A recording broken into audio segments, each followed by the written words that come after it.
everybody! Welcome to Plugged into History with Middleton Place, and it's 5 p.m. on Friday, which means it's time for History Unplugged. Just to remind you, Middleton Place and the Edmonston Alston House are still closed.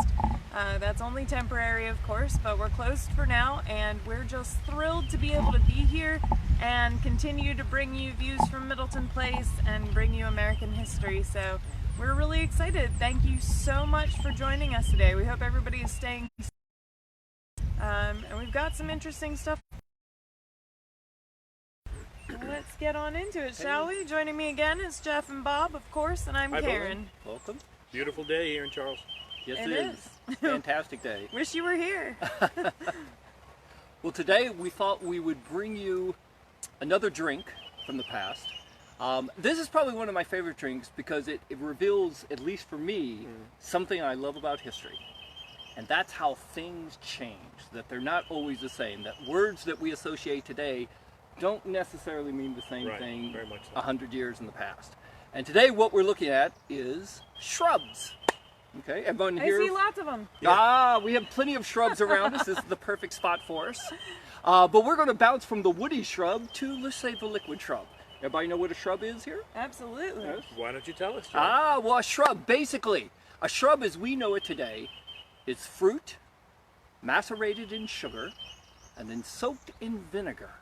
Okay, and it forms a drink. If you've been at any of the local bars here in Charleston, you've probably seen them in craft cocktails. Right. You're seeing them quite a bit. It's also not only used for that, but it's used in cooking a lot today. That chefs use it, also for salad dressings, all kinds of things.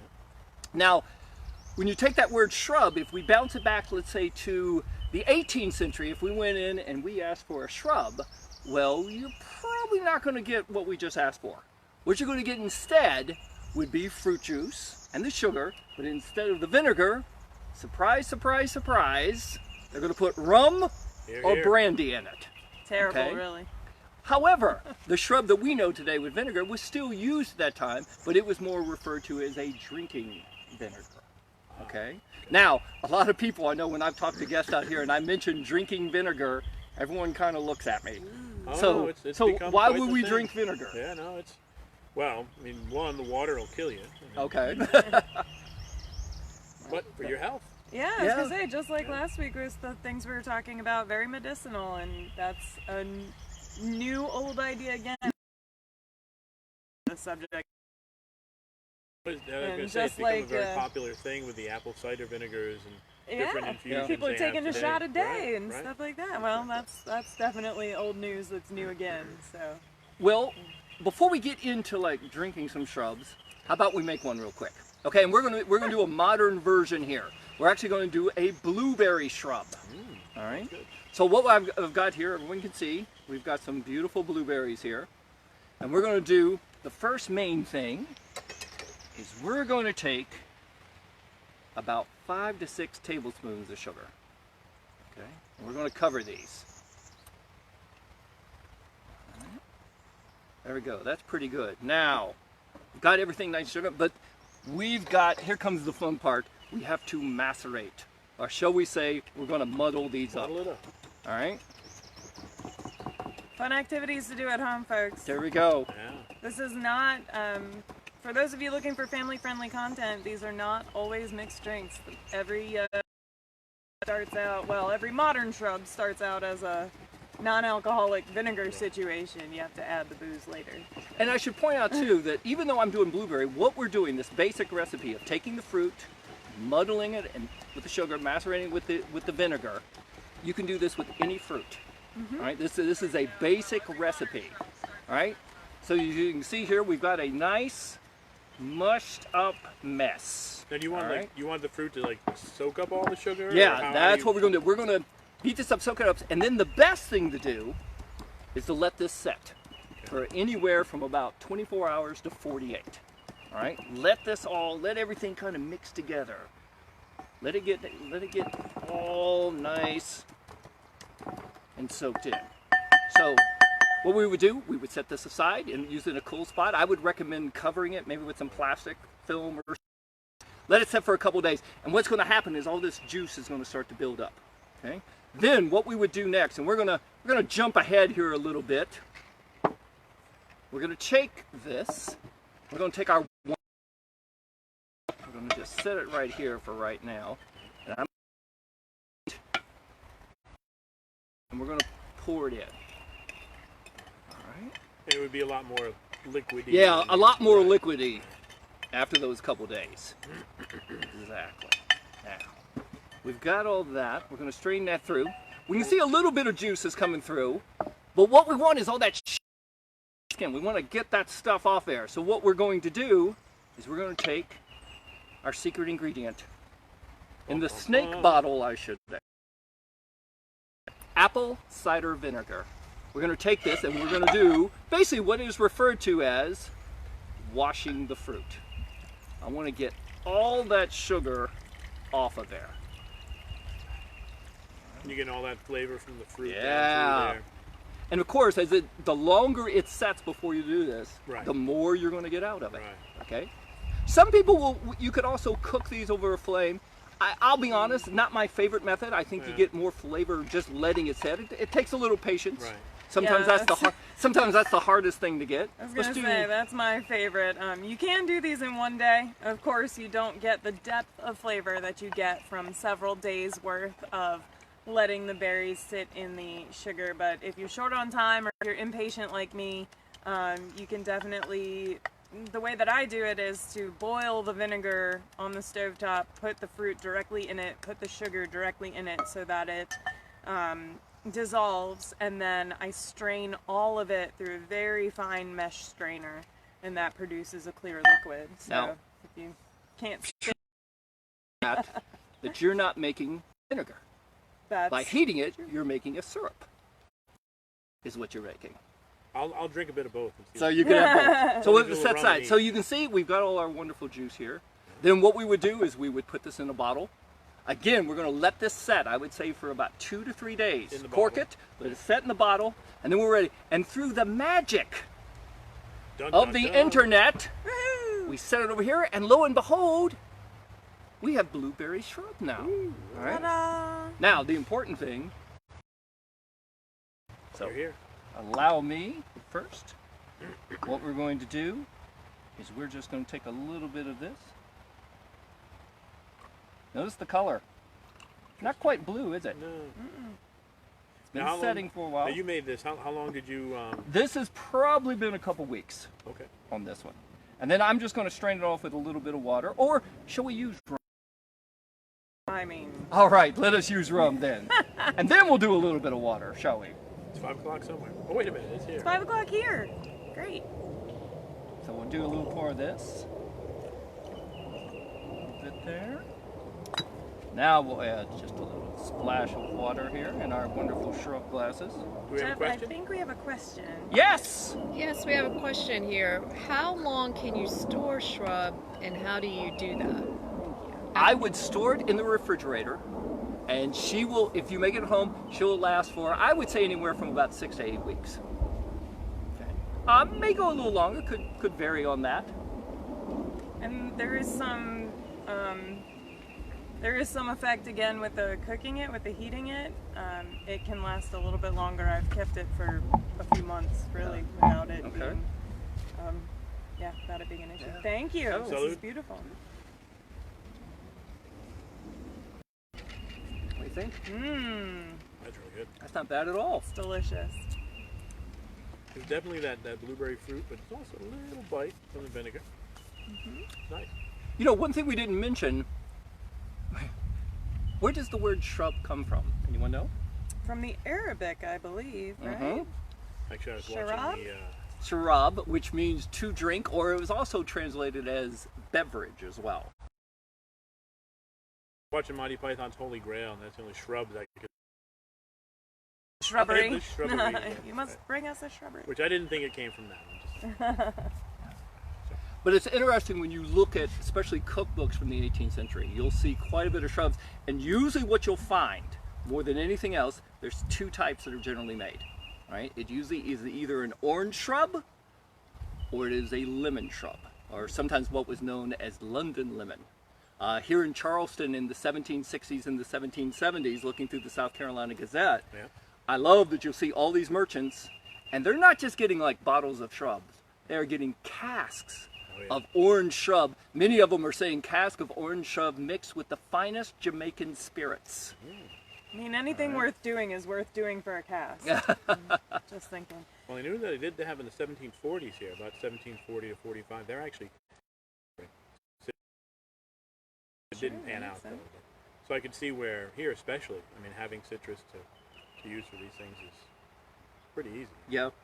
Well, and this is great too if you think about a summertime drink and you think about the climate, especially that we're in here in Charleston. I mean, think about lemonade, that's thirst quenching, and vinegars in particular were very popular because these sour drinks quench the thirst. You add sugar, so that's your carbohydrate that you can then work off wherever you are and whatever you're doing. So this is sort of early days Gatorade, really. And then, of course, the water for hydration, unless you're using rum. But maybe that's hydrating too. Who knows? Or it makes you not care. One or the other. And it's interesting, we talked about that change. You know, in the 18th century, as we said, we have this shrub that's an alcohol base. That's what it is. Right. And then when you hit the 19th century, around that turn of the 19th century, and if you look in recipe books, it starts to change again. All right? The alcohol is going away. All right? And the vinegar is replacing it. Now the question is, again, you notice I always have questions. Why? Why is this changing? Why are we getting rid of the alcohol and we're putting vinegar in? I'm going to go with societal pressure. Ah, so a little temperance movement may be moving in. They ruined everything. Okay, all right. I would also throw in that, I think there's also a sense of frugality going on as well. You know? Yes, question. Yes, question is, would children drink shrub?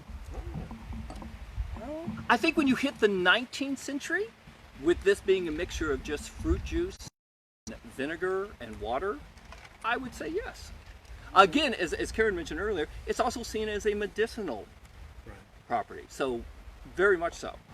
In the 18th century, maybe not so as much. Maybe small beer still. Yeah. Yeah. Wouldn't be that surprised by it. But you know, we mentioned the temperance movement, we also mentioned frugality, and I think the other thing we forget about sometimes, what about this whole thing of falling out of fashion? Want something new. We're going to try something else here, you know. So that's really interesting. You see these changes in these cookbooks that's going on.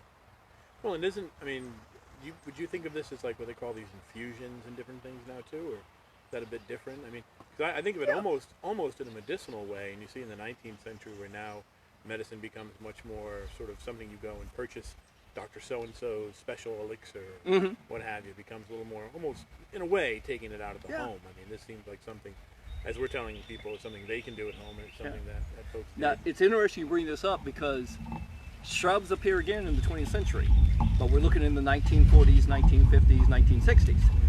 Anyone care to guess what that shrub is? And I'll go ahead and tell you, it's totally different than what we've just done. It's not the same. A shrub, which was usually served during a course, all right, usually for dessert or a lot of times in between courses as a palate cleanser, was actually a sherbet, and it would be covered with a fruit juice, or shall we say a vinegary drink, like a raspberry vinegar would be poured on top of it. And that was served. It was actually served not only at at the tavern up in Colonial Williamsburg during the 50s and 60s, but it was also served here in Charleston at a few places. And then again, it kind of disappears. And then when we hit here in the 21st century, suddenly it starts coming back. I know, it's the cool into thing. all these artisan cocktails and stuff. Well, you know, and I was thinking too about those cookbooks, and what we can, what we look at as cookbooks today is a little bit different. And even early 19th century cookbooks. When we talk about the Complete Housewife, or the Virginia Housewife, or the Carolina Plantation Cookbook, all of these don't just include food recipes. All of them include medicinal recipes, home remedies, and sometimes if you're looking through some of those, you have to find them in the medicine section, these drinking vinegars, rather than in the recipe section. So it was a trend then that in the home would be responsible not only for cookery, but also for sort of basic medicine, taking care of the family, whatever the apothecary couldn't give you, or wouldn't, or, you know, you couldn't afford, or whatever. So I think that there's interesting. And do you know, I actually found a recipe from a 10th century Arabian cookbook. That was actually it was a heated vinegar, but it was just the vinegar and the sugar, and it was infused with mint rather than any kind of fruit.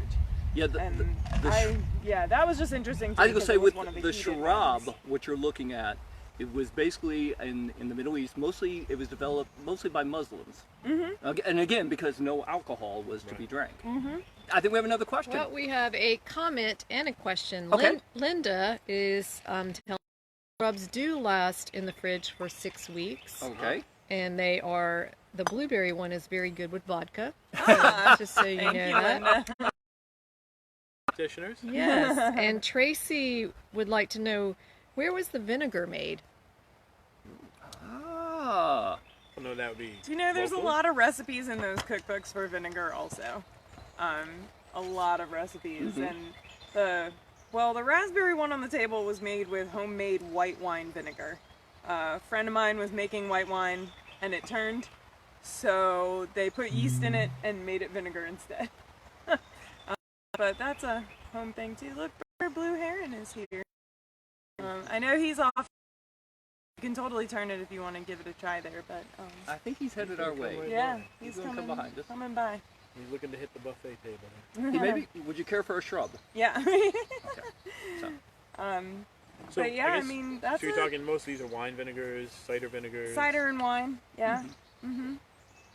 It's not really the $1.99 stuff that you get in the distilled bottle. You know, and that you bring up an interesting point with the 10th century too. If you look back at Roman times, especially in the Roman army, okay, they had developed a drink what was called Bosco. All right, Pasco, or excuse me, Pasco. Pardon me, Pasco with a P. Wine that was mixed with fruit juice and sugar, and again, it was really done out of frugality, shall we say, not to waste that, not to waste anything. But also, as Karen mentioned earlier, it was a way of rehydrating. It was a way of rehydrating. It was a way of quenching someone's thirst. So you see, drinking vinegars or even drinking, shall we say, sour wine or fruit juices mixed with sugar, very long time.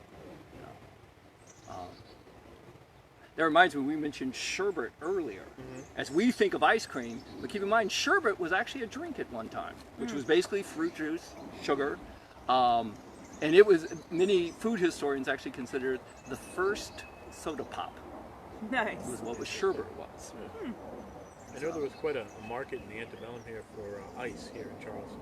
One of the big consumers of ice. I know we get questions sometimes about, having ice, but I know in the mid-19th century, a lot of that stuff being shipped down here from the north. Of course, Charleston being the metropolis it was, it kind of consumed a lot of it. So I'm intrigued. They must have. Do we know? Would they have iced any of this stuff? I think when it was available, yes. And but I don't think it's available all that time. Right. No. That's a very good question. I really don't know a solid answer to that one. Always more research to do. Oh, always. Speaking of questions. Yes, we had a question if shrub can be used for anything other than just drinking. Can shrubs be used for anything but drinking? Yes. Salad dressings is also can be used in recipes for cooking. Yeah. I know it's been used. I can't think of any to mind off the top of my head. I mean, anything that's going to get a glaze, right? If you make it and then you start to cook it, it's going to most likely sort of boil down, reduce.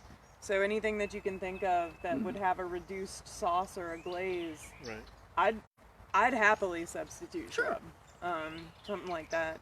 But you can also, just like you said before, we could all go back to the 40s and 50s for a hot second with our dessert.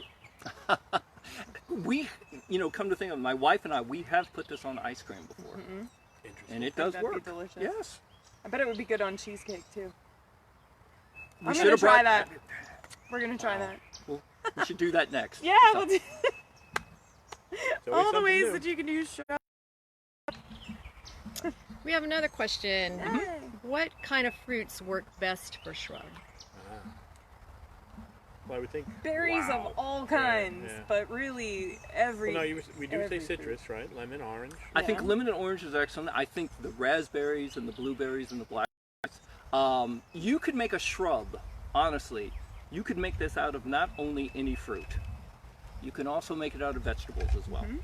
I've seen many celery shrubs. I've seen carrot shrubs. I saw a tomato one. A tomato recipe shrub. For a tomato. Anything, technically those are fruits, I anything guess. could work with that. Yeah, But I now- guess tomato Yeah. is fruit, but But now I with saw the citrus, mango though, and you don't, rhubarb, instead of too. like the mashing you did with the blueberry, you want just the zest, right? You want the yeah, oils. what you would do for the orange and the lemon, and Bob brings up a very good point. What you want to do is you actually want the rind. Okay, Right. you want the peel, and that's what you're going to macerate in the sugar. And that's what steeps in the vinegar Mm-hmm. as well. That exactly, and then we'll wash that off, and then once all that's done, we'll just strain out the peel. And there. Now we are going to add the juice of the oranges and the lemons as well. Oh, okay. We will add that as well. We Okay. won't waste anything. Right.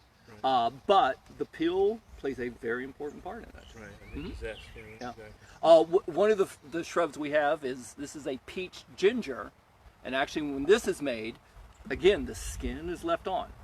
Don't peel it.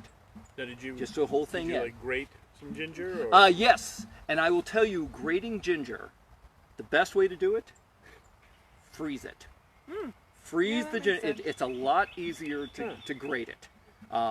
I didn't take as much of my knuckles off doing that way than I did the other way, so it's much easier.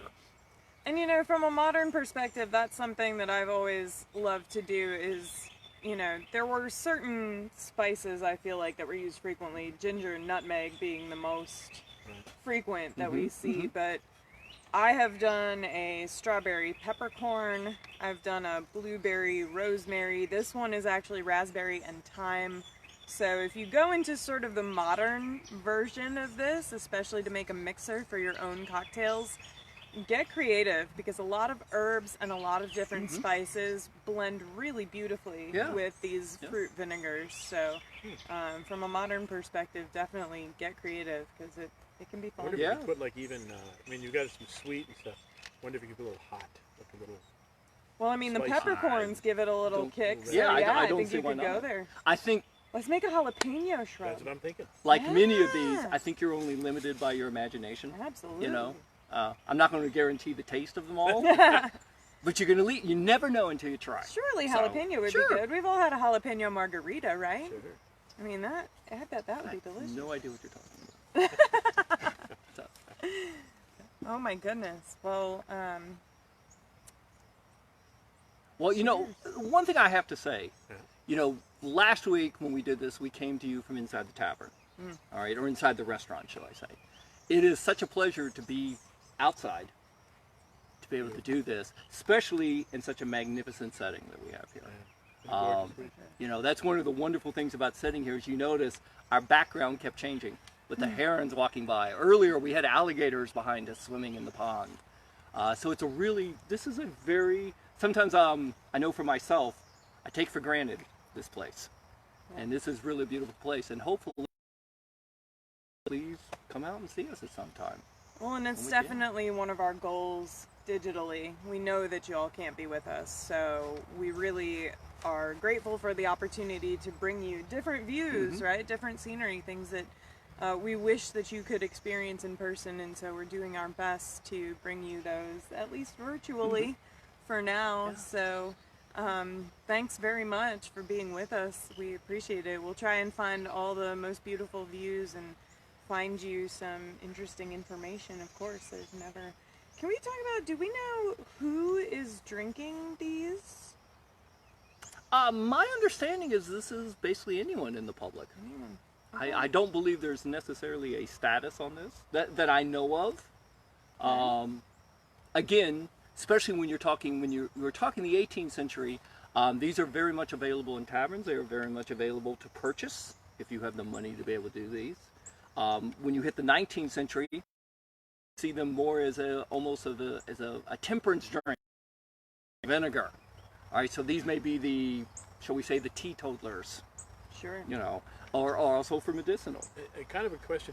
Do we know, and I don't really know the answer to it, you may or someone may, if I know we have these lists of things that enslaved people were issued, everything from cloth to different foods and things. Do we know if they were issued things like vinegars or vinegar? I mean, no, that's sort of what I was getting at. Do we know anything It about will vary, again, from plantation to plantation or from sure. site to site.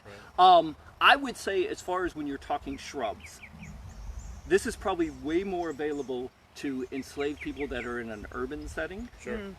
than it is on a rural setting. I think that's probably pretty safe to say, or pretty fair to say with that. Vinegar sometimes is given, not only to be taken internally, but also to wash with, disinfect with, however you want to put it. And again, as we mentioned last week, as far as alcohol goes, it was used in regards to the enslaved trade. It was used as a trade item. Sure. It was also used as a form of control, shall we say, especially at holidays, of a way of maybe trying to forget about your current situation, shall we say. Right. You know, people sometimes, it was used in that way at times. But whether it was being mixed with a drinking vinegar in particular, difficult Not, to say. yes, Yeah, very. difficult to I say. really do not know anything about that. All right. Well, do y'all have any Anything else? final thoughts about this? Do we have any more questions out there? I know this might be coming to you at a couple seconds worth of delay, but if you have any other questions, now would be a great time to ask them. And otherwise, I think we're gonna take our leave here in the afternoon in Charleston, but we really appreciate y'all being here with us. You join us virtually every time, that you interact with us and ask questions, and every time you share this information on your own timeline. All of that is such a huge help to us. We're doing our best to move our mission forward, even as we know that so many people are under stay-at-home order and quarantine, and we really hope that you're following the guidelines in your city and state, and we just really appreciate you helping us to move the mission forward here at Middleton Place. We can learn so much more about ourselves and each other as we share American history and we delve into the information that the past is sharing with us through written documents and through oral histories. And so we just really appreciate you. We hope you are all staying safe and well. Thank you so much. Thank you very much. We will definitely have some shrub recipes, right? Yes. Up online for you. So they will be at middletonplace.org. You can check them out on the Plugged Into History digital portal. So go ahead and find that in our news and events. And if you feel so inclined and you have the opportunity, doesn't have to be now, maybe sometime in the future, if you'd like to donate to upkeep this beautiful scenery, help us maintain the wonderful heritage breeds here at Middleton Place, and really just keep us going with our mission here so that we can open the gates to you as soon as we possibly can. We'd really appreciate that as well. That's middletonplace.org/donate, but really only if you've got the resources, and only when you've got the resources. Otherwise, come on back for next week's Plugged Into History. We're going to be talking about some information inside the House Museum and some information about how enslaved folks would have gone about their daily lives, those who were assigned inside the house. So we'll have a whole week's worth of programming for you, Tuesday, Wednesday, and Thursday at 11 a.m., Friday, 5 p.m., and every weekday, 4 p.m. Lamb Cam. Thank you guys so much. We really appreciate you being here with us. We really appreciate everything. So have a great afternoon. Take care. Have a Be great safe and weekend. healthy. Be well.